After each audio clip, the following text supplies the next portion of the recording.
Oke, alhamdulillah pagi yang cerah ini kita semua sudah bergabung dan Ustadz Yazen sudah bergabung pula ya. Insya Allah kita akan segera mulai. Apakah Ustadz Yazen bisa dengar suara saya, Ustadz? Nah, bisa dengar. Alhamdulillah. Gimana suara saya? Suara saya jelas? Alhamdulillah jelas, Ustadz. Alhamdulillah. Iya, uh, Insya Allah kita langsung mulai saja. Tafadhol untuk Ustadz Yazen. Insya Allah pagi ini kita akan mengangkat tema tentang surah An-Nas. Mudah-mudahan bermanfaat buat kita semua. Silakan Ustaz.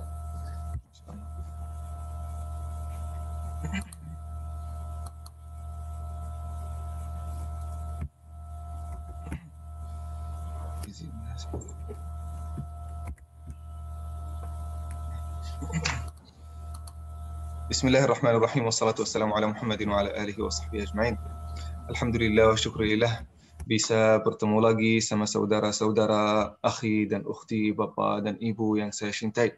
Mudah-mudahan insyaAllah perkumpulan kita ini dan juga kajian yang kita belajar hari ini mudah-mudahan insyaAllah menjadi semata-mata karena Allah subhanahu wa ta'ala. Dan mudah-mudahan tercatat di sisi Allah subhanahu wa ta'ala sebagai amal saleh yang menjadi sebab keselamatan kita dunia dan akhirat. Hadirin yang dimuliakan Allah subhanahu wa ta'ala. Dari pertemuan ini pasti itu sudah jelas. Tidak ada orang yang mengharap apa-apa. Pasti banyak di antara antum, banyak kesibukan, banyak kerjaan, dan juga banyak urusan. Tapi kita meninggalkan itu semua supaya kita mengikuti aturan Allah subhanahu wa ta'ala untuk silaturahim, untuk menguatkan ikatan persaudaraan antara kita, dan juga yang paling penting untuk belajar ilmu yang bermanfaat, yang mendekatkan diri kita semua kepada Allah subhanahu wa ta'ala. Dan juga hadirin yang dimuliakan Allah subhanahu wa ta'ala, itu janji Rasulullah sallallahu alaihi wasallam. Siapapun yang mengikuti ilmu yang bermanfaat, yang bisa mendekatkan diri kepada Allah subhanahu wa ta'ala, apabila ilmu itu sumbernya adalah Al-Quran, maka Allah subhanahu wa ta'ala menjanjikan kita semua dengan 3 janjian. Yang pertama, nazalat alaihimus sakinah. Ketenteraman akan turun ke dalam hati-hati. Masya Allah. Ketenteraman, kebahagiaan, ketenangan. Banyak di antara manusia yang mencari ketenangan dan kebahagiaan yang di tempat yang bermaksiat. Banyak orang yang mencari ketenangan, ketenteraman dalam maksiat kepada Allah subhanahu wa ta'ala. Tapi itu tidak akan pernah dapat. Nah, tapi banyak orang yang mencari juga ketenteraman sesuai dengan ridha Allah subhanahu wa ta'ala, yaitu taat kepada Allah subhanahu wa ta'ala dan hilaqud dzikr, melalui menuntut ilmu yang bermanfaat. Nah, wa nazalat alaihimus sakinah wa ghasyiyatuhumur rahmah. Rahmat dari Allah subhanahu wa ta'ala itu akan turun ke dalam hati-hati kita. Rahmat itu, wahai hadirin yang dimuliakan Allah subhanahu wa ta'ala, artinya bisa jadi Allah subhanahu wa ta'ala akan mengampuni seluruh dosa kita. Luar biasa. Nah, siapa di antara kita yang tidak pernah melakukan dosa? Nah, bahkan saking banyak dosa kita, kita sudah tidak ingat apa yang kita sudah lakukan. Dosa yang kita lakukan saat kita SMA, saat kita lulus dari sekolah, saat masuk kampus, saat kita di dalam rumah tangga, banyak dosa-dosa kita. Berapa kali kita menyakiti perasaan orang, berapa kali kita tidak taat kepada orang tua, berapa kali kita tidak taat kepada Allah subhanahu wa ta'ala. Insya Allah, dengan berkah, hilaqul dzikr, dan ilmu yang bermanfaat, Allah akan mengampuni itu semua kalau taubat kita sudah taubat yang jujur. Setelah itu hadirin yang dimuliakan Allah subhanahu wa ta'ala, wa dzakarahumullahu fi man indah. Maka kita akan disanjung, kita akan diingat oleh Allah subhanahu wa ta'ala di antara kalangan langit, di antara para malaikat. Jadi bisa jadi hadirin yang dimuliakan Allah subhanahu wa ta'ala, akhi Mirza dan juga akhi Arif, akhi Enden ini, bisa jadi tidak terkenal di dunia, tapi sangat terkenal di sisi Allah subhanahu wa ta'ala. Kenapa? Karena selalu mengikuti ilmu yang bermanfaat, sehingga setiap hari diingat oleh Allah subhanahu wa ta'ala, disebut namanya dan nama orang tuanya oleh Allah subhanahu wa ta'ala di antara kalangan para malaikat. Itu luar biasa. Luar biasa. Jadi hadirin yang dimuliakan Allah subhanahu wa ta'ala, popularitas yang di dunia itu apa? Apa? Kita bisa jadi populer beberapa tahun. Itu semuanya sirna. bisa jadi itu juga bercampur dengan fitnah, bisa juga itu bercampur dengan kejelekan. Tapi kalau kita populer di sisi Allah Subhanahu wa taala, itu insya Allah kita akan menang di dunia dan akhirat. Nah, hadirin yang dimuliakan Allah Subhanahu wa taala. Minggu kemarin Allah Subhanahu wa taala memberikan kepada kita taufik sehingga kita bisa belajar surat yang paling agung di dalam Al-Qur'an. Walaqad atainaka sab'an minal mathani wal Qur'an al-'azim. Hari ini yang mubarak ini insyaallah kita bersama-sama akan mempelajari surat juga yang tidak kalah penting. Karena surat ini sering kali dibacakan di dalam salat. Banyak di antara kita kalau salat sunnah, salat qiyamul lail, salat nafilah tidak berani membacakan surat Al-Baqarah, tidak berani membacakan surat Ali Imran. Kenapa? Supaya selesai cepat. Ya, surat An-Nas aja, surat Al-Falaq aja, surat Qul Huwallahu Ahad aja, supaya selesai cepat. Nah, itu tidak haram. Itu mubah. Tapi semakin lama salat kita, semakin kita menikmati salat kita, itu semakin banyak pahala kita. Tapi karena zaman ini penuh dengan kesibukan, penuh dengan kerjaan, penuh dengan urusan dunia maupun urusan juga akhirat. Nah, maka banyak di antara kita membuat salatnya lebih pendek. Itu juga di antara sunnat sahabat Rasulullah sallallahu alaihi wasallam apabila mereka melakukan salat sunnat ya. Salat sunnat qabliyah ba'diyah. Saya tidak berbicara tentang salat tarawih dan salat tahajud dan salat qiyamul lail atau salat witir. Salat yang biasa qabliyah ba'diyah. Kata Bilal bin Rabah, "Inna kunna nasta'jilu bis salat khasyata an yuwaswasa lana fiha." Apa artinya? Kalau kami melakukan salat sunnah, khususnya sebelum salat subuh, sebelum salat zuhur, setelah salat zuhur. Nah, kita isti'jal fi salah. Kita melakukannya secara cepat-cepat. Kenapa melakukannya cepat? Supaya syaitan ini, kalau kita lama salat kita, bisa jadi kesempatan syaitan masuk dan waswas di dalam otak kita, sehingga kita lalai dari khusyuk dan tadabbur di dalam salat itu lebih besar. Maka kita isti'jal, melakukan salat secara lebih cepat.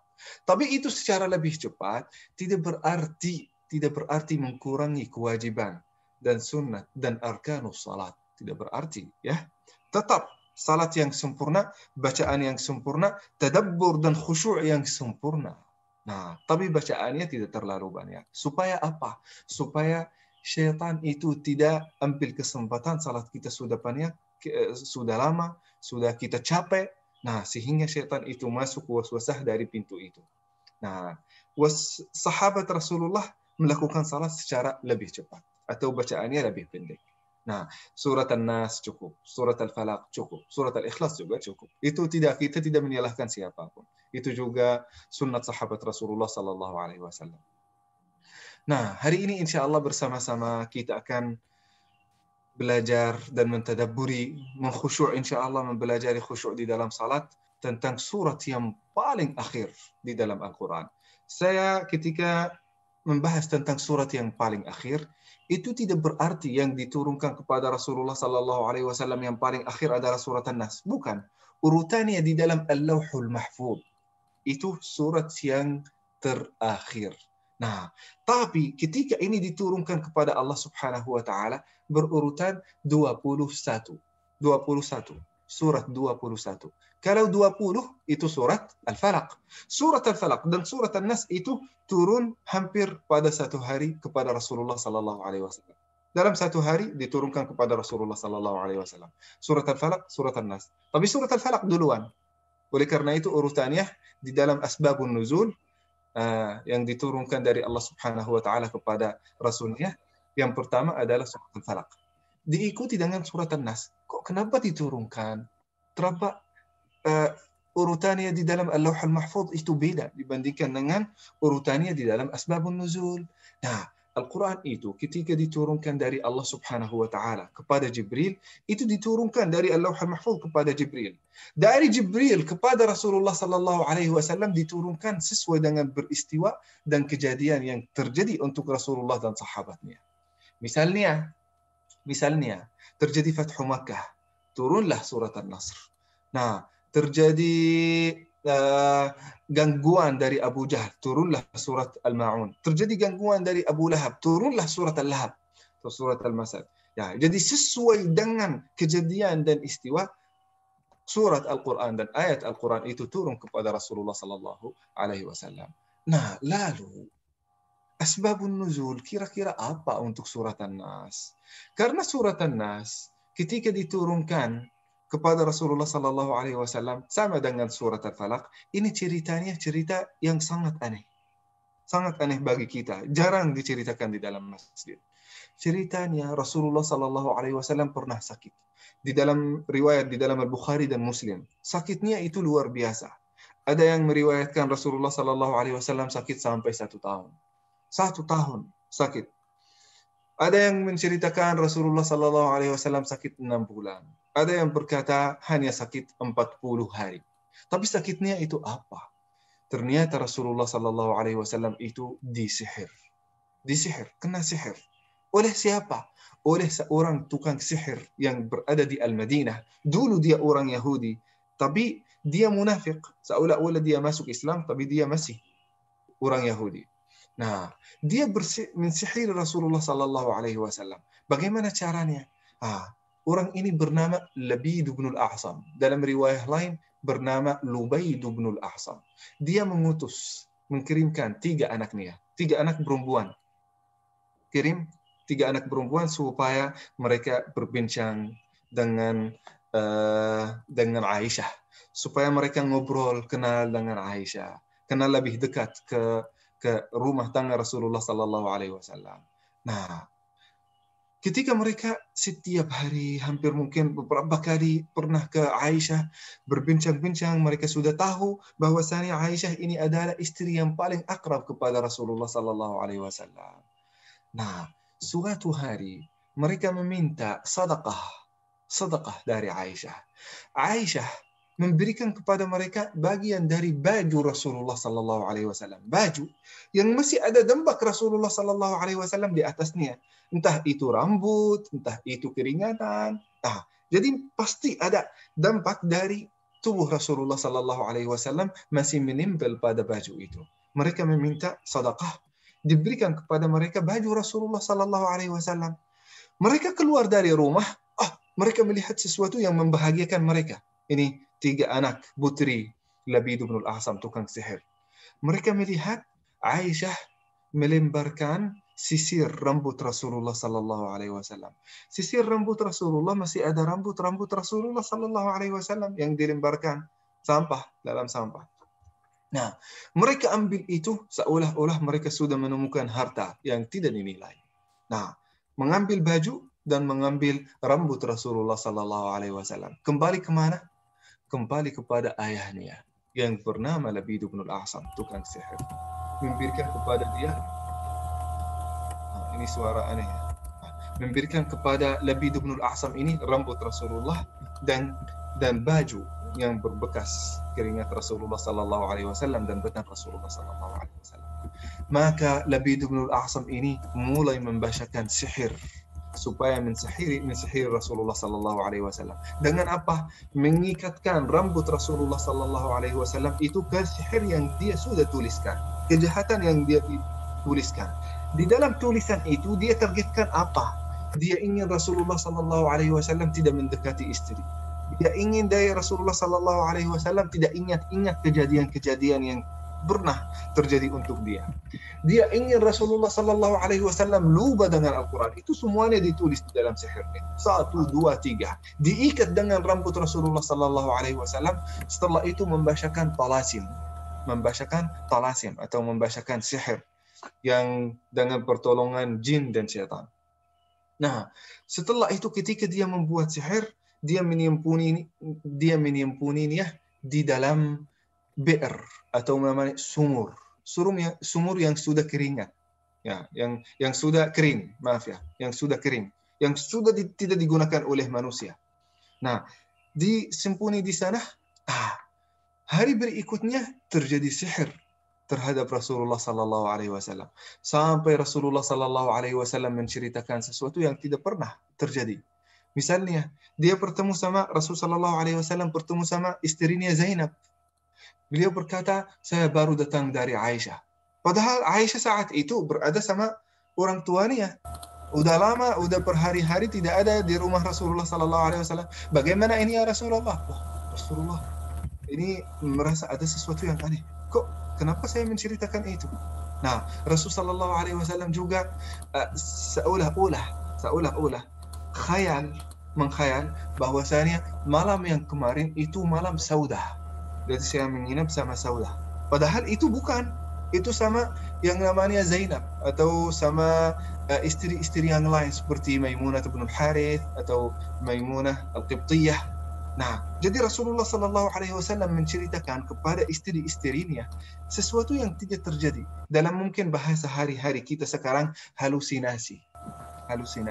Tapi halusinasi yang tidak bertentangan dengan wahyu Allah Subhanahu wa Ta'ala.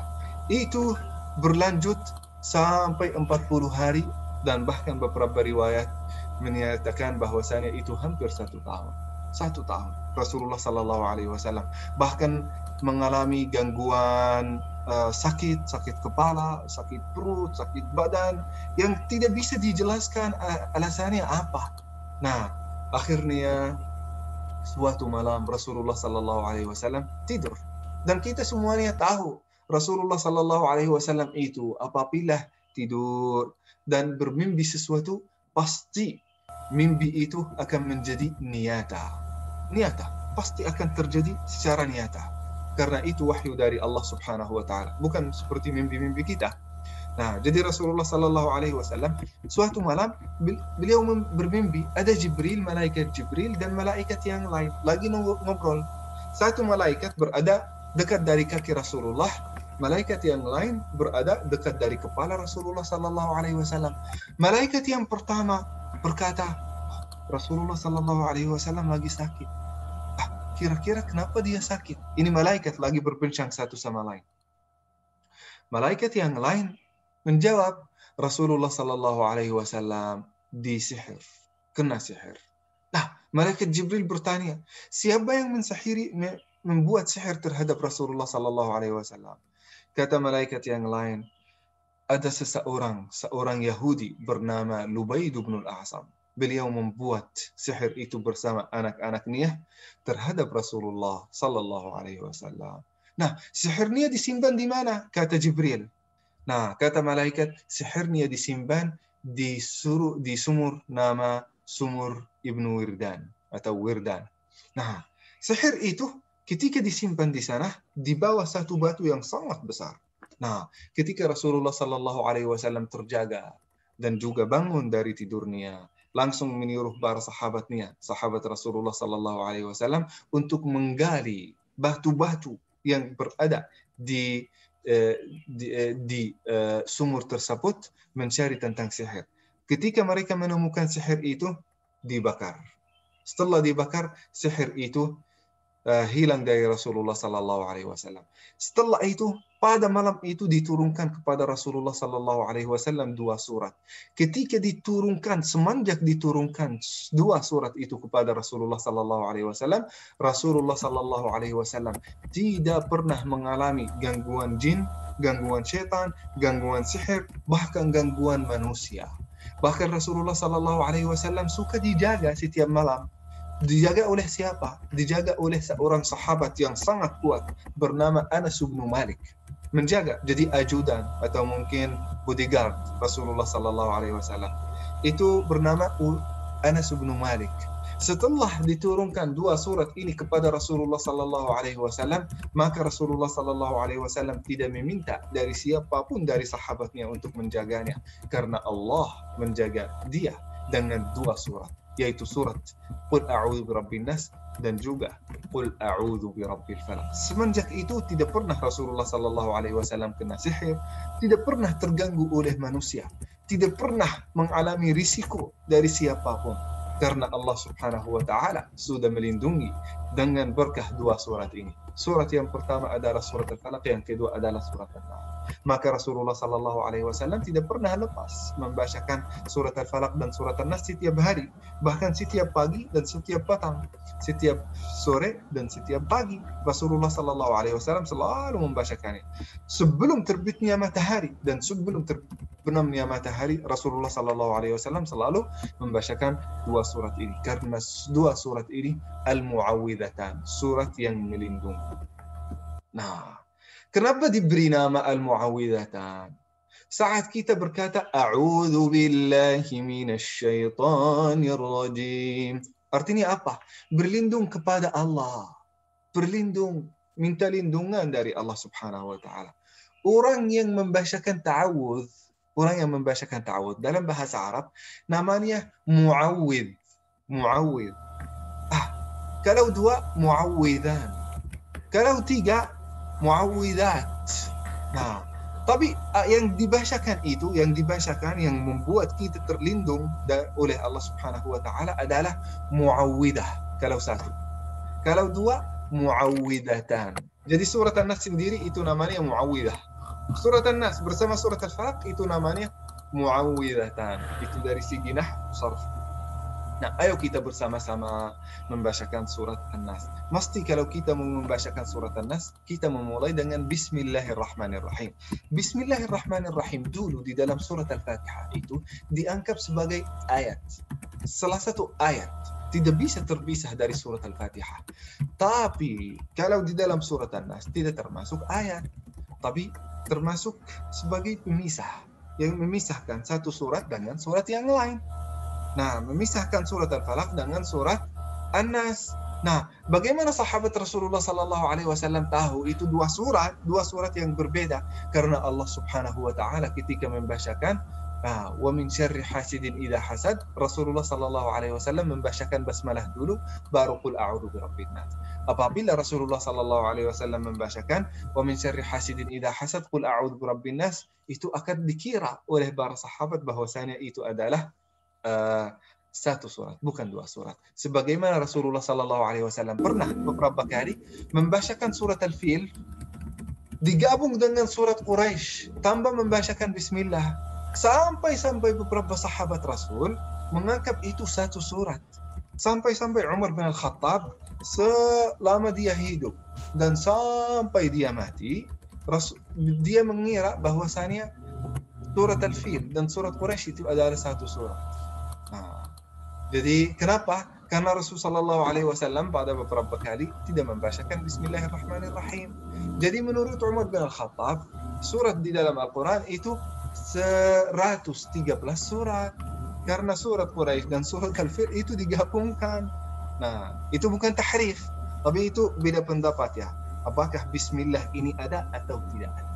Nah, tapi pasti para ulama itu sepakat bahwasanya Bismillahirrahmanirrahim itu ada dan itu pasti akan memisahkan antara surat Al-Falaq dan surat An-Nas. Nah, Bismillahirrahmanirrahim kita sudah bersama-sama menjelaskannya di dalam surat Al-Fatihah. Nah, hari ini kita akan memulai dengan ayat yang paling pertama di dalam surat An-Nas. Qul, apa artinya qul? Katakanlah. Katakanlah wahai siapa? Wahai Muhammad dan seluruh umatnya. Jadi kalau kita melihat ada obrolan dari Allah Subhanahu wa taala atau wahyu dari Allah Subhanahu wa taala yang diturunkan kepada Muhammad sallallahu alaihi wasallam, itu berarti wahyu buat kita semua, bukan hanya buat Rasulullah sallallahu alaihi wasallam. Rasulullah itu sudah bertemu sama Allah. Beliau sudah tidak hidup sama kita di dunia. Sedangkan Quran itu diturunkan kepada kita sebagai pedoman hidup manusia. Bukan hanya pedoman hidup Rasulullah, pedoman hidup seluruh manusia. Jadi apabila ada perintah kepada Rasulullah, berarti itu perintah kepada seluruh manusia atau seluruh umat Rasulullah sallallahu alaihi wasallam. Qul, katakanlah. Jangan sampai ibu-ibu, bapak-bapak yang dimuliakan Allah Subhanahu wa taala, kita membacakannya seperti ini. Qul, qa harus dengan huruf qa. Bukan ku.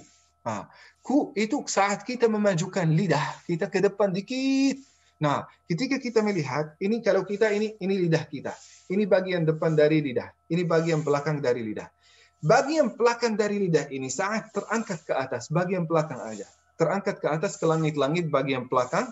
Nah, bagian yang lembut itu, bukan tulang ya, yang paling belakang dari rongga mulut. Nah, itu berarti saat kita menaiki bagian belakang dan bagian tengah ke atas dari lidah ke atas ke langit-langit, maka itu huruf ka. Huruf kaf. Huruf kaf. Apalagi kalau kita mengeluarkan dan mengalirkan udara keluar. Itu menjadi huruf kaf, bukan kaf lagi. Nah, kenapa itu bahaya? Dan ini kesalahan yang fatal. Karena maknanya sudah berubah, hadirin yang dimuliakan Allah Subhanahu wa Ta'ala. Qul artinya katakanlah. Kita melakukan kesalahan yang sangat sederhana. Kul artinya makanlah. Nah, sudah berubah kan? Nah, jadi kita membacakannya dan awas, membacakannya dengan tidak mengalirkan udara dan juga menggunakan bagian yang paling belakang dari lidah untuk mengucapkan huruf qaf. Nah, qul wahai Muhammad, wahai umat Muhammad, qul a'udzu birabbin nas. A'udzu. Qul wahai Muhammad, wahai umat Muhammad, wahai orang miskin, wahai orang fakir, wahai orang kaya, wahai orang menguasa, tetap berlindung kepada Allah Subhanahu wa Ta'ala. Dari apa? Hadirin yang dimuliakan Allah Subhanahu wa Ta'ala, dunia ini bukan hal yang mudah. Bukan mudah. Pasti di dalam dunia ini pasti kita akan mengalami kesusahan, pasti akan mengalami kesulitan, kita akan mengalami stres, kita akan mengalami rasa cemas, kita mengalami tantangan yang luar biasa. Luar biasa. Kenapa? Karena dunia itu diciptakan kepada kita, diciptakan, dan kita diciptakan di dalam dunia ini supaya kita diuji. Liyabluwakum ayyukum ahsanu amala. Allah menciptakan kita supaya mengetahui mana yang melakukan amal yang baik, mana yang tidak, mana yang beriman, mana yang munafik, mana yang muslim, mana yang kafir. Nah, kita diciptakan di dunia ini penuh dengan cobaan dan ujian, kesulitan, kesusahan. Itu iman, dunia itu iman. Kita harus berani menghadapi dunia ini. Karena Allah Subhanahu wa Ta'ala menciptakannya dengan kenyataan kesulitan dan kesusahan. Nah, apabila ada kesusahan, kesulitan, ketakutan di dalam dunia ini, maka Allah Subhanahu wa Ta'ala sampaikan kepada kita, apabila ada kesusahan, kesulitan, wahai manusia, maka berlindung kepada Allah Subhanahu wa Ta'ala. Allah akan urus. Allah akan urus. Coba hadirin yang dimuliakan Allah Subhanahu wa Ta'ala, kalau kita dipanggil oleh Bapak Presiden, Bapak Jokowi. Nah, Pak Mirza, sini. Kamu berlindung kepada saya kalau ada seseorang mengganggu kamu. Kita tenang kan? Karena tidak ada yang berani mengganggu saya selama Bapak Presiden ingin melindungi saya. Nah, coba juga kalau kita di dalam kota ini ada Bapak Wali Kota mengundang Pak Mamai, Pak, sini, insya Allah saya akan tanggung segala biayanya. Apakah kita takut kefakiran? Tidak. Karena Bapak Wali Kota insya Allah akan melindungi kita dari segi ini. Nah, Allah Subhanahu wa Ta'ala yang menciptakan Bapak Wali Kota, yang menciptakan Bapak Gubernur, yang menciptakan Bapak Presiden, Allah Subhanahu wa Ta'ala meminta kepada kita, hai manusia, kau berlindung kepada saya, aku akan urus. Masya Allah. Setelah itu kita akan cemas. Cemaskah kita setelah Allah Subhanahu wa Ta'ala sudah menyampaikan kepada kita, berlindung kepada aku? Nah, takutkah dari manusia kalau Allah Subhanahu wa Ta'ala sudah melindungi kita? Tidak akan pernah kita takut. Nah, apakah kita akan fakir? Apakah kita akan miskin? Atau kita takut dari kejadian-kejadian seperti itu setelah Allah Subhanahu wa Ta'ala sudah meminta kepada kita untuk berlindung kepada Dia? Tidak. Tidak. Lalu, kenapa wahai manusia sampai sekarang masih menjalani kehidupan ini dengan ketakutan, dengan stres, dengan khawatir? Kenapa engkau khawatir? Padahal yang melindungi adalah Allah Subhanahu wa Ta'ala. Ini baru kita qul a'udzu birabbin nas, birabbi. Allah Subhanahu wa Ta'ala bisa menyebutkan di sini Allah langsung. Kenapa menyebutkan Rabb? Rabb ini artinya Tuhan kan? Nah, kenapa Allah tidak menyebutkan Allah langsung? Kenapa Allah tidak menyebutkan Ar-Rahman? Kenapa Allah tidak menyebutkan nama-nama lain? Karena ini sangat terikat atau terikat dengan a'udzu. Kita berlindung kepada Allah Subhanahu wa Ta'ala. Tapi harus kita menyebutkan Rabb. Apa artinya Rabb? Artinya 3. Rabb itu yang menciptakan. Setelah menciptakan, sebagaimana kita belajar di dalam Rabbil Alamin. Setelah menciptakan, mengatur. Allah Subhanahu wa taala tidak akan membiarkan kita begitu saja. Allah menciptakan kita, maka Allah Subhanahu wa taala akan urus kehidupan kita. Setelah menciptakan kita, Allah Subhanahu wa taala akan mengatur kehidupan kita. Nah, setelah mengatur kehidupan kita, jadi ada cobaan, ada kesusahan, ada kesulitan, ada kemudahan, ada kebahagiaan. Allah yang atur. Setelah itu, Allah yang memberi rezeki. Nah, jadi 3 makna untuk Rabb. Allah Subhanahu wa taala sudah menciptakan kita. Sudah mengatur kehidupan kita. Lalu Allah Subhanahu wa taala pasti akan memberikan rezeki kepada kita. Ini sudah janji dari Allah Subhanahu wa taala.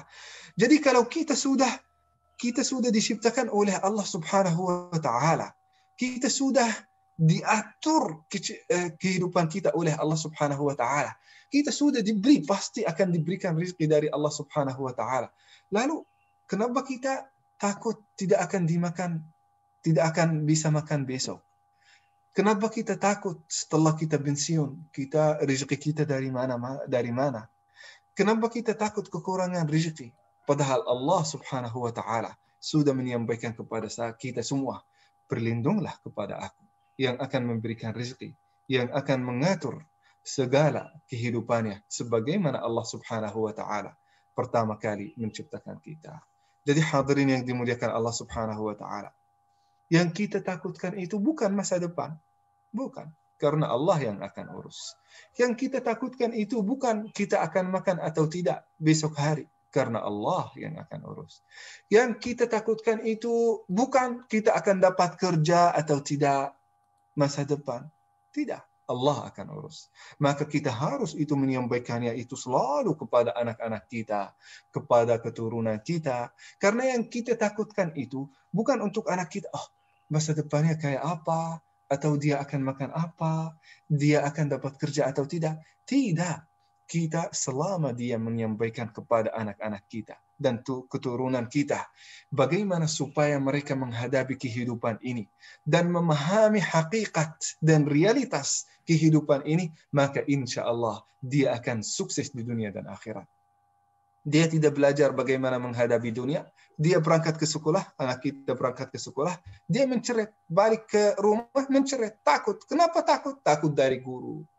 Tidak berani menghadapi kawan, takut berada di dalam sekolah. Yang kita ingin tanamkan di dalam otak dan pikiran anak-anak kita dan keturunan kita itu, Rabbin Nas, Allah Subhanahu wa taala yang menciptakan itu manusia. Guru, jangan takut pada guru, karena itu makhluk Allah Subhanahu wa taala.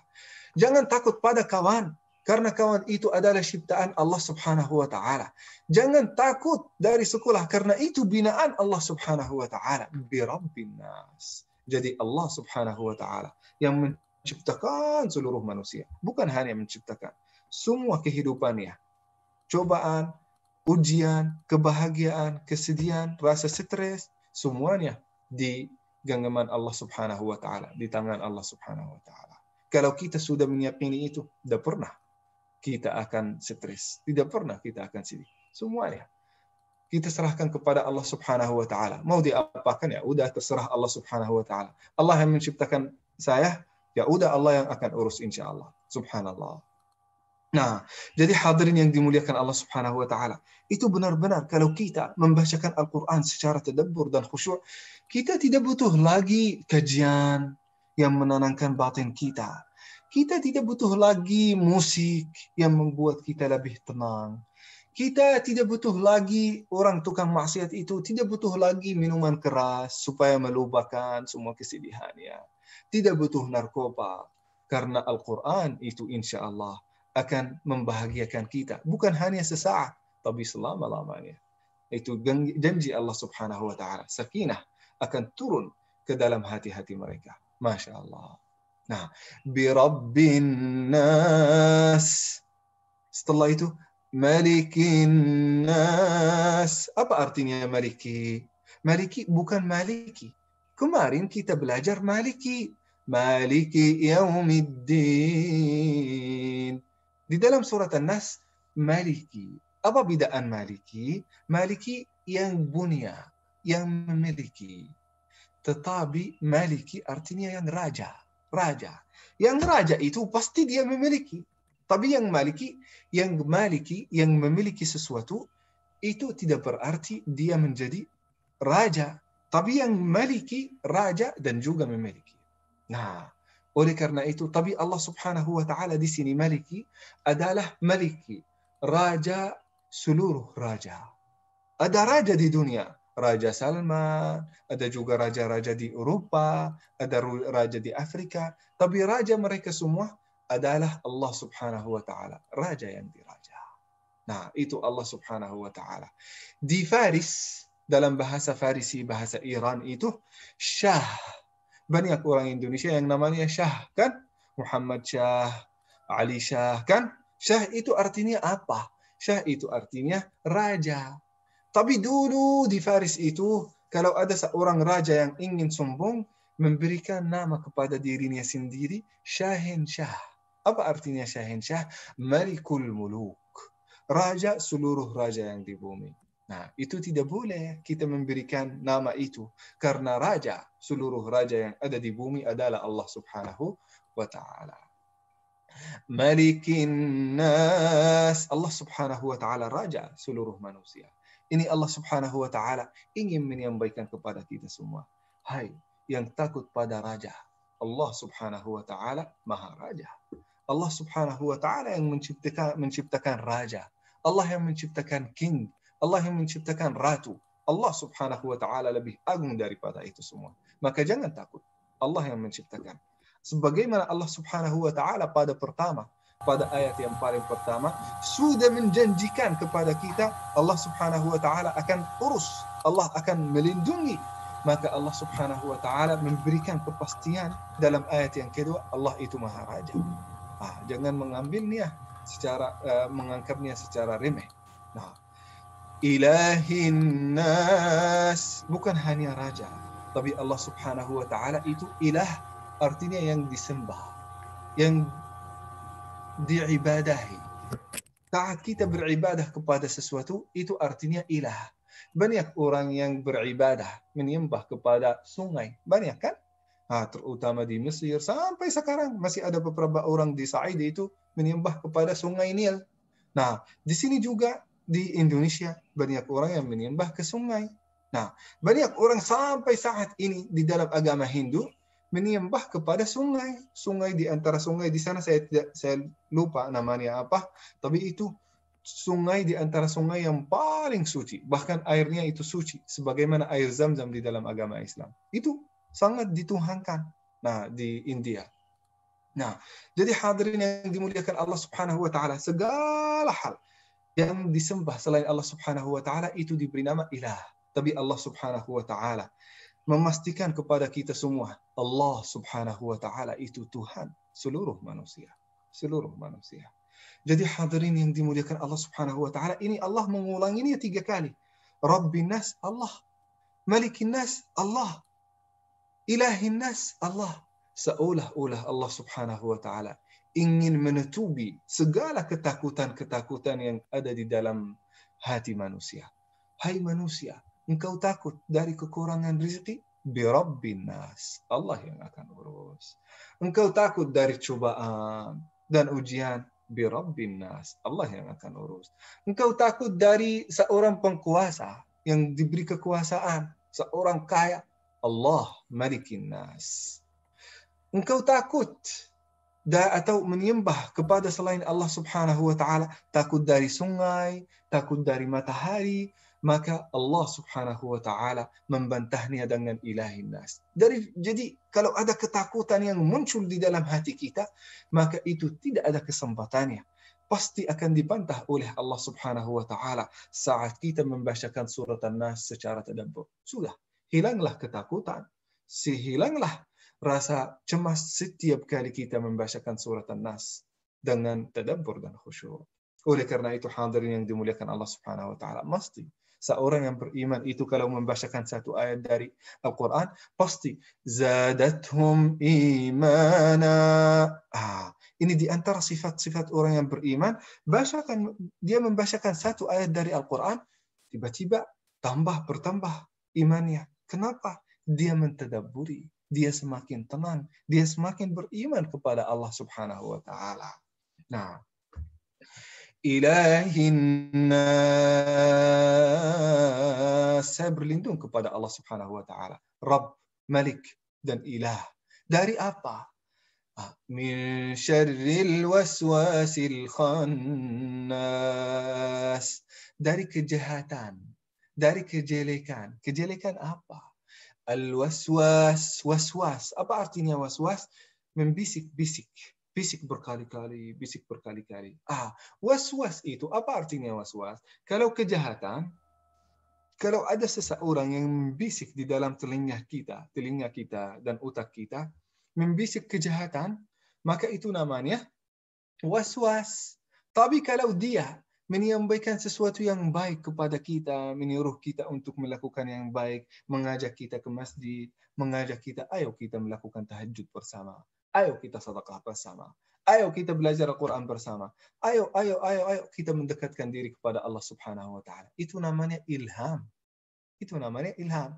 Tapi kalau berbisik-bisik dalam sesuatu yang mengajak kita untuk melakukan kejahatan, entah itu zina, entah itu meminum khamr, entah itu meninggalkan salat, atau meninggalkan taat kepada Allah Subhanahu wa taala, maka itu namanya waswas. Jadi siapapun yang memisik dan mengajak kita untuk melakukan kejahatan apapun, manusia atau syaitan, maka itu termasuk waswas. Jadi siapapun, kalau kita punya teman dan kawan, itu selalu mengajak kita untuk bermaksiat kepada Allah, maka itu termasuk waswas. Nah, al-waswasil khannas.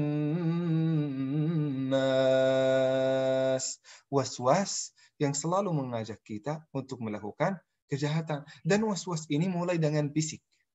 Tapi yang bertindak itu siapa? Yang bertindak itu manusia.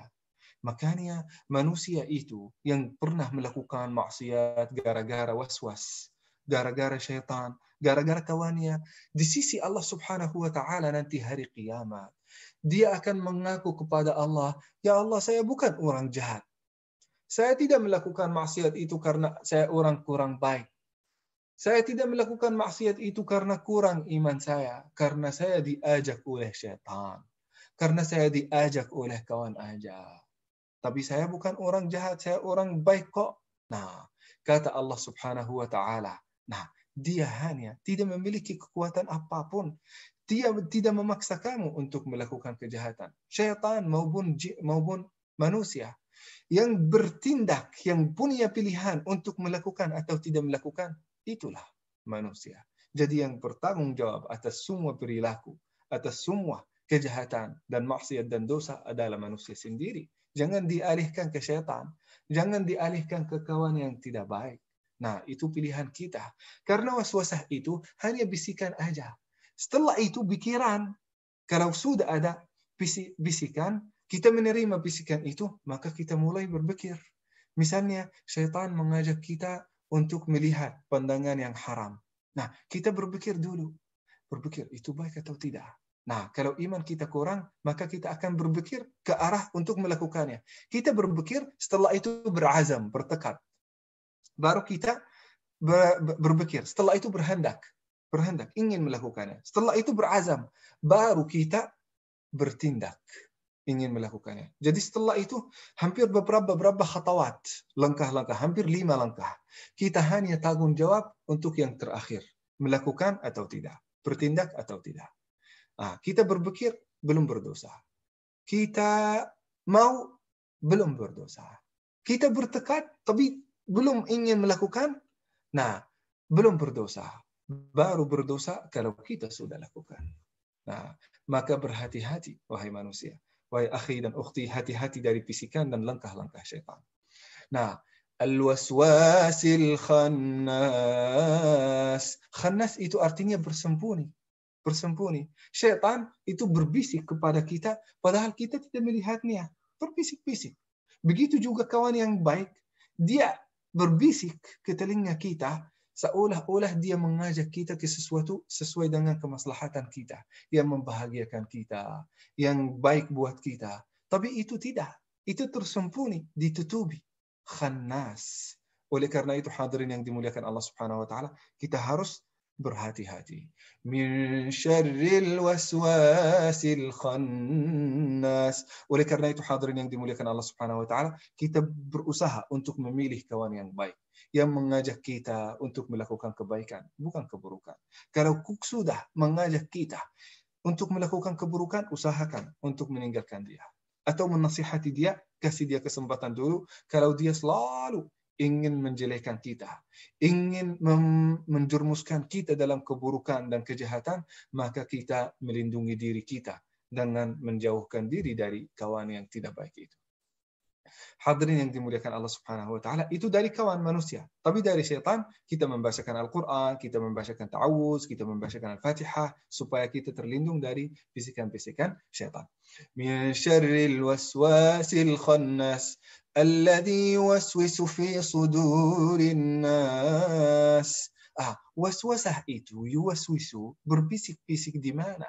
Fi sudur, dada manusia. Di mana di dada? Di sebelah kiri. Di mana itu? Di dalam hati manusia. Kalau dia sudah berbisik kepada manusia lewat hati, lewat perasaan, lewat emosi, maka dari hati itu semuanya akan mengalir ke otak.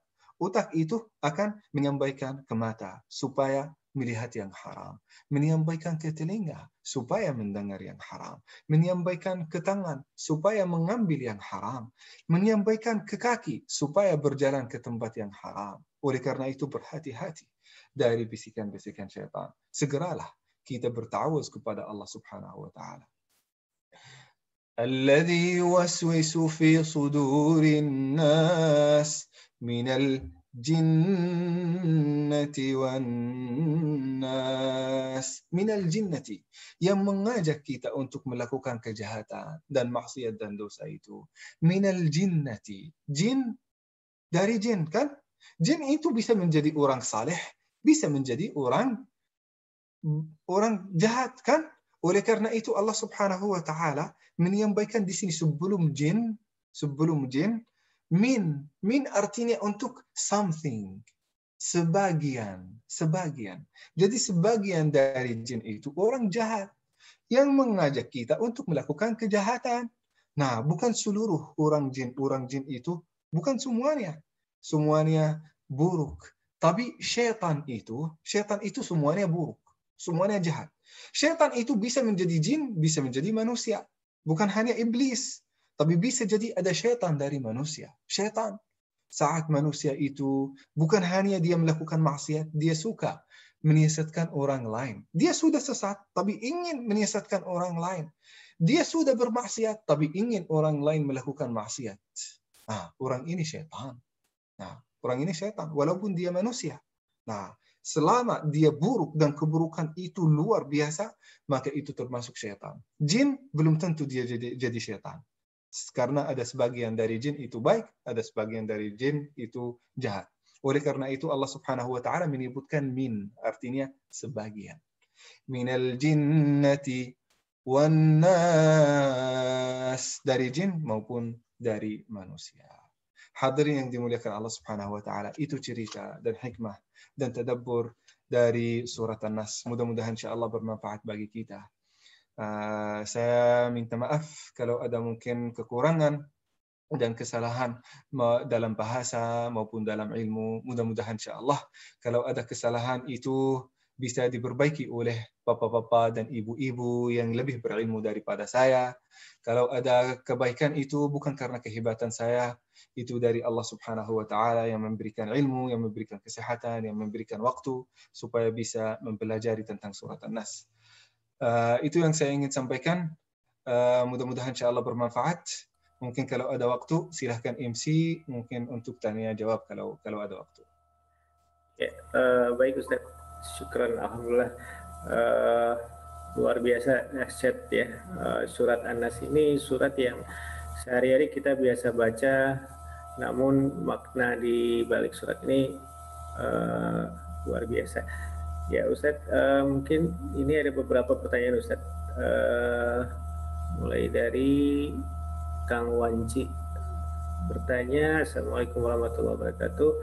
Izin bertanya Ustadz, kalau dalam sholat apakah membaca surat harus berurutan? Misal rakaat pertama Al-Falaq, rakaat kedua An-Nas, atau boleh An-Nas dulu lalu Al-Falaq? Jazakumullah khair. Nah, ada yang berkata itu tertibus suar, urutan suar itu tauqifi. Kita tidak bisa merubah. Nah, di antara orang-orang. Tapi ini termasuk qaul yang dhaif. Nah, itu kita tidak bisa merubah. Bahkan di dalam salat, apabila kita ingin membacakan surat Ali Imran dan surat Al-Baqarah, harus surat Al-Baqarah dulu, baru Ali Imran. Tidak bisa Ali Imran, setelah itu surat Al-Baqarah. Nah, tapi itu qaul termasuk qaul yang dhaif.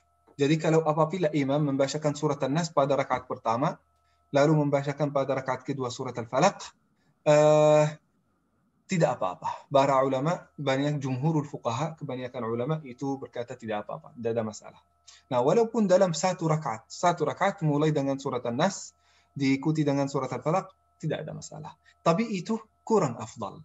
Yang afdal, yang baik, yang lebih afdal, karena itu kesepakatan ulama, kita memulai dengan surat Al-Falaq, setelah itu diikuti dengan surat An-Nas. Nah, jadi tidak ada masalah kan? Apa yang menjadikan kita memulai dengan surat An-Nas, setelah itu mulai membacakan surat Al-Falaq? Nah, jadi tidak ada bedaan. Mulailah dengan kesepakatan ulama. Surat Al-Falaq diikuti dengan surat An-Nas. Jadi tidak masalah ya Ustaz, tapi disarankan untuk berdasarkan urutan dari surat Al-Quran itu. Ya, Oke, ke pertanyaan kedua dari Khalid Abdul Haris. Assalamualaikum Ustaz. Ada banyak sebutan untuk makhluk yang namanya manusia dalam Al-Quran. Selain An-Nas ada juga Al-Insan misalnya. Dalam konteks surat An-Nas, mengapa sebutan An-Nas? Mengapa sebutannya An-Nas bukan Al-Insan? Afwan wa syukran. Nah, kalau An-Nas itu artinya dari ons. Dari ons. Apa artinya ons? Dari ons. Kalau ada seseorang namanya ons, biasanya banyak di Timur Tengah, orang Arab, perempuan namanya ons. Apa artinya ons? Enak ditemani, enak kalau berbincang-bincang, dia baik banget. Kalau ditemani, kalau kita bersama-sama sama dia, baik banget dia. Nah, jadi enak bergauli, itu namanya ons, atau dalam bahasa Arab mungkin untuk perempuan Anisa. Kalau untuk laki-laki Anis, nah atau Anas, Anis atau Anas, seperti Anis Baswedan ya. Nah itu namanya enak sekali dan indah sekali kalau ditemani. Nah, itu manusia. Manusia harus di antara sifatnya harus bergaul sesama manusia. Kalau dia tidak memiliki sifat ini, apapun kesalehannya, dia belum mencapai sifat manusia. Yang disampaikan kepada Allah, kepada kita semua ini, dengan perasaan bahwasanya kita sudah mencapai sifat ini. Sifat yang mulia, atau mungkin sifat yang paling utama, prinsip yang paling utama untuk sifat manusia. Ada banyak manusia. Kita tidak suka sekali berbicara sama mereka. Kenapa? Mereka suka berbicara tidak sopan, tidak memperhatikan perasaan kita, selalu menyakiti perasaan kita, dan mereka tidak peduli dengan perasaan kita sendiri. Tidak enak dibergauli, tidak enak berbincang-bincang, tidak enak ditemani. Kenapa? Karena belum mencapai sifat An-Nas. Oleh karena itu, hadirin yang dimuliakan Allah Subhanahu wa taala, sebelum menjadi muslim harus menjadi nas dulu. Harus menjadi nas dulu, disukai oleh orang lain, menghargai orang lain, berakhlak yang baik dengan orang lain. Ini yang paling utama. Bahkan Rasulullah ketika diutuskan untuk menyempurnakan akhlak yang baik. Masa kita sudah menjadi muslim, bahkan menjaga salat, saf yang paling pertama, tapi kalau kita dipandang tidak ada orang yang suka.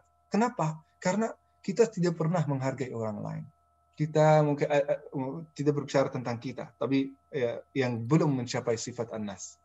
Nah, jadi hadirin yang dimuliakan Allah Subhanahu wa taala, sebelum Allah Subhanahu wa taala mengajak kita untuk salat, untuk zakat, untuk Allah Subhanahu wa taala mengajak kita untuk menjadi An-Nas dulu.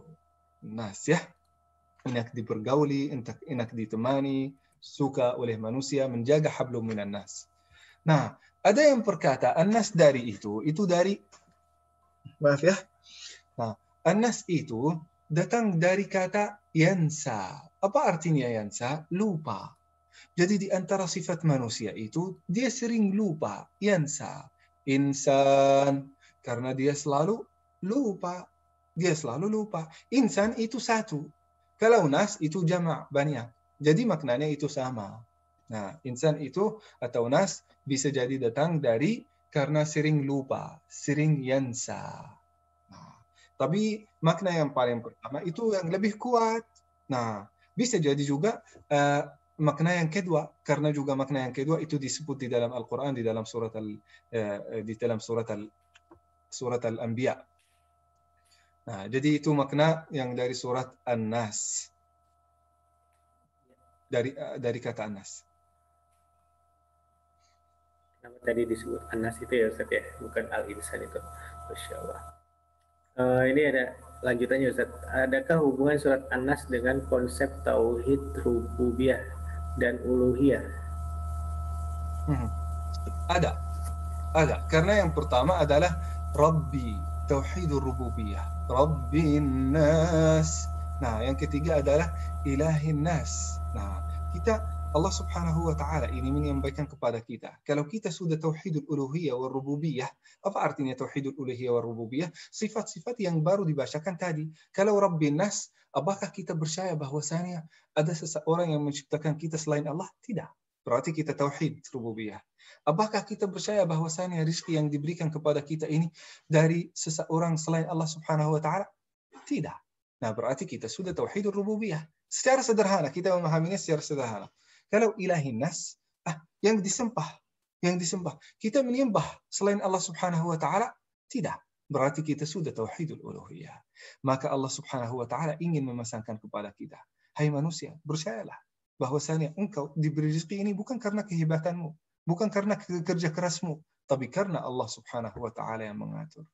Nah, hai manusia, kalau engkau sudah diciptakan, sudah diberi rezeki, sudah diaturkan kehidupannya oleh Allah Subhanahu wa taala, maka yang berhak untuk disembah itu adalah Allah Subhanahu wa taala.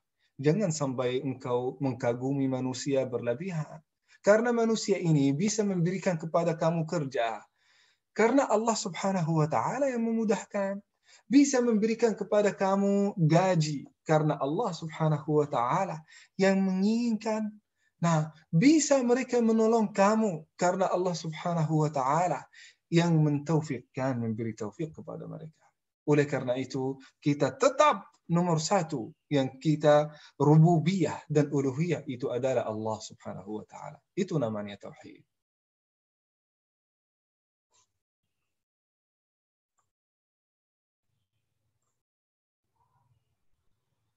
Nah, suara antum masih Ya, lupa.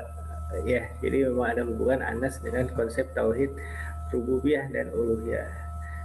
Ini Masya Allah ada beberapa pertanyaan Ustaz. Mungkin ada juga yang via WhatsApp ya. Mungkin ini terakhir dari Kang Anden Mustafa. Ingin bertanya, Ustaz izin bertanya, Afwan, mohon penjelasan apa yang dimaksud dengan jin korin Ustaz. Syukran. Al-Qarin. Qarin itu setiap orang memiliki qarin. Setiap orang di antara kita memiliki qarin. Qarin itu yang mengajak kita, kadang-kadang mengajak kita untuk melakukan kejahatan. Ada yang berkata kita memiliki dua qarin. Qarin yang berada di sisi kanan, ada yang berada di sisi kiri. Ada yang mengajak kita untuk melakukan kebaikan, ada yang mengajak kita untuk melakukan kejahatan. Nah, ada yang berkata itu bukan qarin sebenarnya, itu malaikat. Nah, tapi ada banyak perbedaan tentang qarin karena tidak ada hadis yang jelas. Tapi Rasulullah sallallahu alaihi wasallam pernah menyampaikan bahwasanya setiap orang di antara kalian memiliki qarin. Ini Rasulullah menyampaikan kepada sahabat. Yang mengajak qarin ini adalah jin. Nah, jin ini bisa jadi baik, bisa jadi tidak. Yang Rasulullah sallallahu alaihi wasallam dulu tidak baik. Yang qarin Rasulullah itu tidak baik. Tapi Rasulullah sallallahu alaihi wasallam mengajak dia untuk masuk Islam, menjadi orang baik, maka Allah Subhanahu wa taala memberi pertolongan kepada Rasulullah sallallahu alaihi wasallam sehingga qarin Rasulullah sallallahu alaihi wasallam itu masuk Islam. menjadi orang muslim, menjadi orang baik. Sehingga qarin Rasulullah itu selalu mengajak Rasulullah Sallallahu Alaihi Wasallam untuk melakukan kebaikan. Nah, itu luar biasa. Jadi ini membuktikan bagi kita semua, kalau kita orang baik, insya Allah kebaikan itu akan tersalurkan kepada qarin kita. Apabila kita memiliki qarin yang jahat, maka qarin itu insya Allah akan menjadi qarin yang baik. Kalau kita punya azimah dan tekad yang sangat kuat, kalau kita selalu berlindung kepada Allah Subhanahu wa taala, kalau kita selalu berusaha dan memaksa diri untuk melakukan taat kepada Allah Subhanahu wa taala, satu hari qarin kita insya Allah akan menjadi qarin yang baik, sehingga qarin kita sendiri akan mengajak kita untuk melakukan ibadah yang kita sudah lupakan. Nah, sebagaimana Ibnu Katsir pernah beliau menyampaikan, beliau berkata, saya memaksa diri untuk melakukan salat tahajud itu 20 tahun. 20 tahun dia memaksa diri. Walaupun qarinnya selalu mengajak dia, jangan dulu, istirahat dulu, kamu capek. Tapi dia memaksa diri untuk melakukan salat qiyamul lail. Nah, dia memaksa diri selama 20 tahun. Setelah 20 tahun, dia malah dirinya yang memaksanya untuk melakukan salat qiyamul lail. Dia sudah tidak bisa berhenti. Nah, kenapa? Karena qarinnya bisa jadi ya. Karena qarinnya sudah mengajak dia untuk melakukan amal yang baik. Nah, jadi hadirin yang dimuliakan Allah Subhanahu wa taala, azimah kita kuat, tekad kita dan niat kita itu kuat, insya Allah siapapun tidak bisa melawan kita. Tidak bisa. Syaitan, jin, tidak bisa. Dia hanya memiliki kekuatan waswasah, berbisik aja. Memberikan saran kepada kita untuk melakukan kejahatan atau dosa dan maksiat. Tapi yang bertindak itu adalah manusia. Kalau kita punya kemauan yang kuat dan juga akidah juga yang kuat dan cinta kepada Allah dan agamanya itu yang kuat, tidak akan pernah terpengaruh oleh was-was atau bisikan-bisikan manusia maupun syaitan. Nah, itu yang qarin ya. Qarin itu berbedaan, ada banyak perbedaan antara ulama, tapi yang paling jelas itu yang disampaikan oleh Rasulullah Sallallahu Alaihi Wasallam, setiap orang itu memiliki qarin. Qarin itu bisa menjadi baik, bisa menjadi jahat. Baik karena kebaikan kita. Jahat karena kita tidak ada beberapa faktor-faktornya, di antaranya mungkin niat, di antaranya mungkin azimah, di antaranya tekad, di antaranya tidak mau berusaha. Iya, tadi penjelasan tentang jin qarin ya Kak Nen. Mungkin ini waktu juga kayaknya sudah lebih ya. Mudah-mudahan nanti kedepannya bisa lebih ini lagi. Oh ya, Ustadz, ada satu pertanyaan ini Ustadz, tapi nggak mau disebut namanya. Assalamualaikum warahmatullahi wabarakatuh. Ustadz, dalam surat An-Nas surat 6, syaitan dari bangsa jin dan manusia. Apakah benar syaitan itu hanya berbentuk sifat saja? Bukankah manusia diciptakan dari tanah, jin, dan api? Apakah api itu hanya sifat panas yang identik dengan keburukan? Syukran, Ustaz. Nah, bisa ulang lagi pertanyaannya? Dalam surat An-Nas ayat 6, syaitan dari bangsa jin dan manusia. Apa benar syaitan itu hanya berbentuk sifat saja? Bukankah manusia diciptakan dari tanah, jin, dan bukankah manusia diciptakan dari tanah, jin, dari api? Apakah api itu hanya sifat panas yang identik dengan keburukan? Itu sesuatu. Yang pertanyaan ini luar biasa, pikirannya dan khayalnya itu luar biasa. Saya sangat kagum kepada orang yang bertanya ini, karena kita diperintah oleh Allah Subhanahu wa taala untuk selalu berpikir. Tapi kadang-kadang pikiran kita dan pertanyaan yang kita ditanyakan di dalam otak kita itu namanya ilmu la yanfa' wa jahlun la yadur. Ilmu yang tidak bermanfaat, dan kalau kita tidak mengetahuinya itu tidak akan berisiko bagi kita. Nah, jadi coba bayangkan kalau kita ini menganalisis manusia itu diciptakan dari tanah, itu jin diciptakan dari neraka, itu neraka atau mungkin dari api.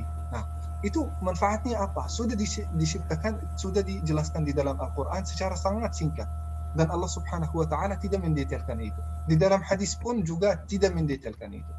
Nah, apabila saya menyampaikan kepada antum jawabannya dari tabi'in dan sahabat itu tidak akan kuat karena tidak didukung oleh ayat dan hadis. Dan juga itu pun tidak akan mengurangi iman kita dan juga tidak akan menambah iman kita kalau kita sudah mengetahuinya atau tidak mengetahuinya. Dan juga tidak akan membuat kita semangat untuk melakukan taat atau membuat kita lebih malas untuk melakukan taat. Tidak, kan? Nah, jadi ada beberapa ilmu-ilmu yang tidak dijelaskan di dalam Al-Quran itu, nah atau di dalam hadis, itu pun ada beberapa ijtihad dari beberapa tabi'in, itu tidak dianggap kuat. Kenapa? Karena itu ijtihad manusia, pendapat manusia. Tidak didukung, tidak berdasarkan hadis dan ayat. Yang kita tahu, bahwasanya manusia itu diciptakan dari tanah. Sedangkan jin itu diciptakan dari api. Tinggal di mana, apakah kita bisa melihatnya? Itu semuanya tidak pernah dijelaskan. Tidak pernah dijelaskan di dalam Al-Quran dan juga di dalam hadis. Apakah itu di dimensi kita? Bahkan banyak sekarang dari ulama-ulama yang datang sekarang, itu kita sebagai manusia, kita tinggal dan hidup di dimensi ketiga.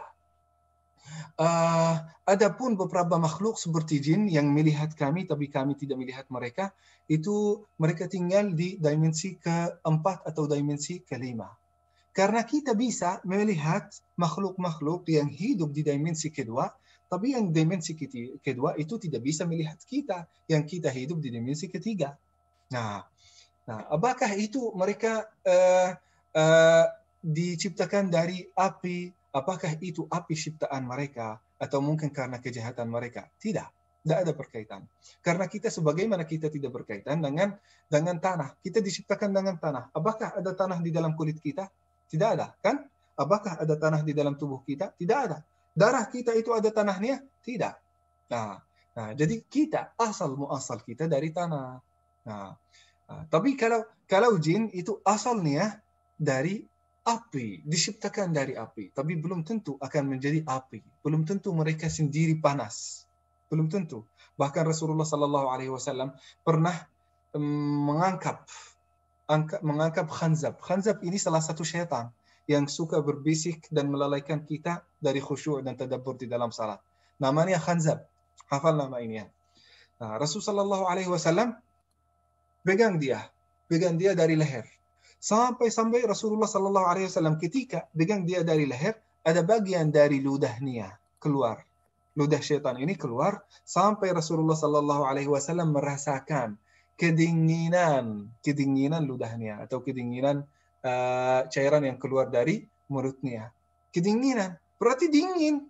Apa ini dari neraka atau dari api tapi jadi dingin. Nah, sifatnya beda. Nah, jadi kita asal dari sana. Tapi belum tentu kita akan menjadi seperti itu. Itu karena mungkin kejahatan atau tidak. Itu tidak ada dasarnya dari hadis dan ayat. Akhi dan ukhti yang bertanya. Nah, ini pertanyaan sangat penting. Nah, ini mungkin akan kalau engkau mau meneliti itu di dalam ayat dan hadis, silahkan, boleh juga. Tapi selama ini saya sendiri tidak pernah menemukan satu hadis atau satu ayat yang menceritakan tentang itu nar, api yang menjadikan jin itu orang jahat, kejahatannya. Nah, tapi syaitan itu bisa jadi manusia, bisa jadi jin. Ya, ingat ya, jin itu bisa jadi baik, bisa jadi buruk. Nah, apa ini? Jadi awalnya dari api kan, tapi jadi baik. Nah, jadi itu akan membuat kita brainstorming sehingga kita bisa mengetahui rahasia ini. Rahasia ini tidak pernah dijelaskan di dalam Al-Quran dan juga di dalam hadis. Tapi ada beberapa ijtihad untuk ulama. Ijtihad itu pun bisa diambil sebagai hal yang benar atau sesuatu yang salah karena itu hanya ijtihad manusia. Kita tidak harus ikut ijtihad manusia selama tidak didukung oleh ayat dan hadis. Iya, syukur Ustaz. Masya Allah, kajian pagi ini tentang surat An-Nas ya. Sehari-hari kita sering baca, bahkan mungkin jadi surat favorit dalam bacaan sholat kita. Karena mungkin sangat mudah untuk dihafalkan dan dibaca ya. Namun di balik surat An-Nas ini ternyata banyak makna yang terkandung di dalamnya ya, terutama untuk menyatakan bahwa kita aman, berlindung di bawah Tuhan kita, Rob kita, dari gangguan jin maupun manusia. Ya, syukur Ustaz, ini mungkin waktunya sudah habis ya.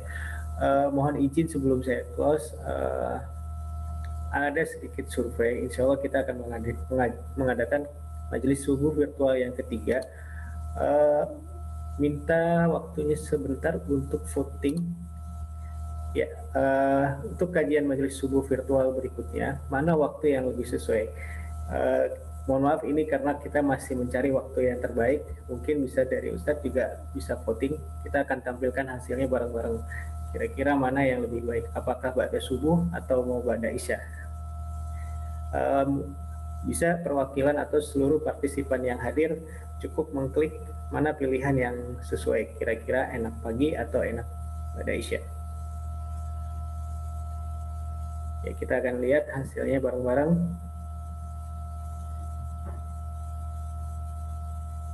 Mohon diklik dulu ya. Oke, sudah ada beberapa yang mengisi.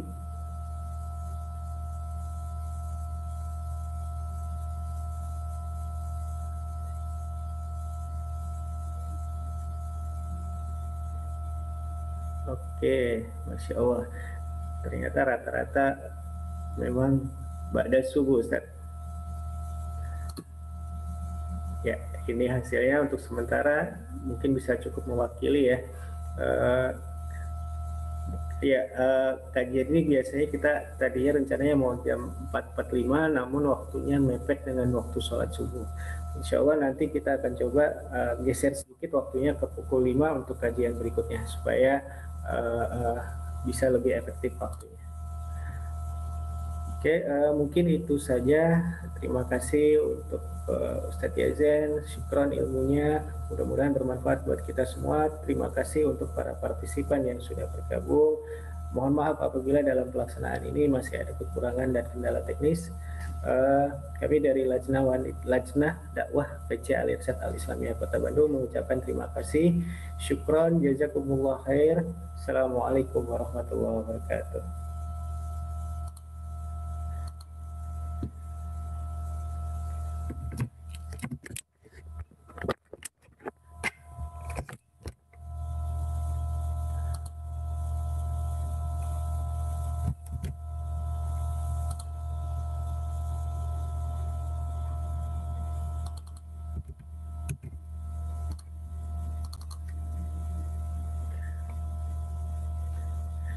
Insya Allah kajian berikutnya kita akan adakan di hari yang sama, hari Sabtu depan pukul 5 tepat. Terima kasih. Assalamualaikum warahmatullahi wabarakatuh. قل أعوذ برب الناس ملك الناس إله الناس من شر الوسواس الخناس الذي يوسوس في صدور الناس من الجنة والناس.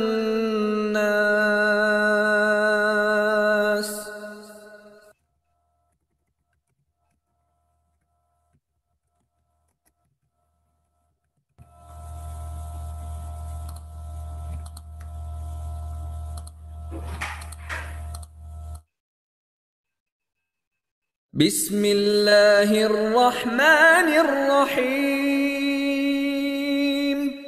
قل أعوذ برب الناس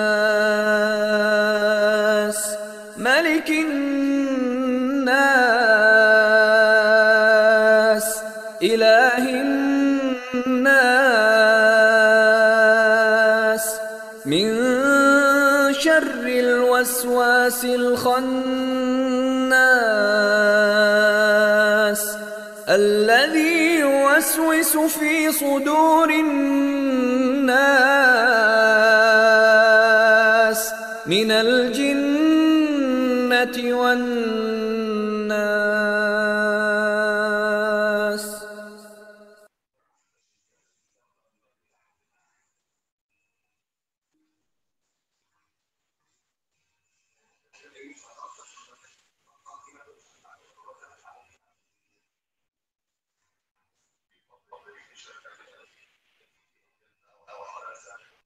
Ya, untuk para partisipan